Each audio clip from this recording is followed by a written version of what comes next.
Welcome. இன்றைக்கி எங்கள் வீட்டில் எண்ணெய் கத்திரிக்காய் புளிக்குழம்பு ரொம்ப நாள் கழித்து நாங்கள் போடுறோம். இன்றைக்கி அதோட வாழைத்தண்டு பருப்பு போட்டு கூட்டு வச்சுருக்கோம். சாப்பாடு வைக்கிறேன்.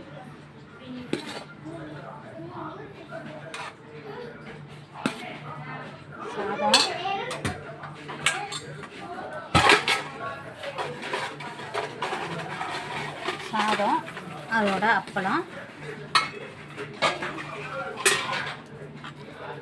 எண்ணெய் கத்திரிக்காயை பார்க்கவே ஆசையாக இருக்குது.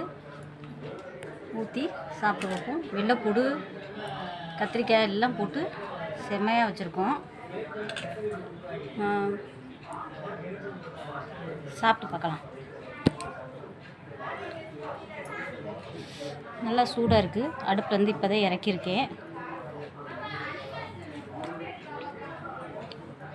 கொதிக்குது. ஃபேனை படுத்த முடியும்.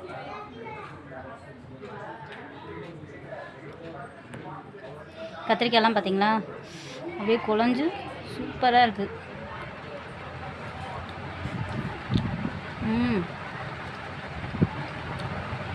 உரப்பு சூப்பராக இருக்குது. குழம்பு வெள்ளைப்பூடு நல்லா களியாக வந்துருச்சு.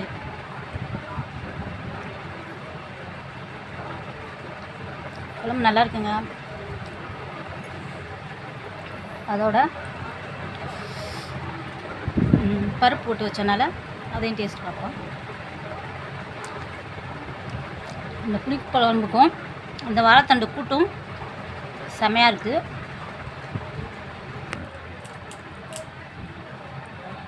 வாழைத்தண்டு உடம்புக்கு ரொம்ப நல்லது. அதை டெய்லி வாங்கி சாப்பிடுங்க.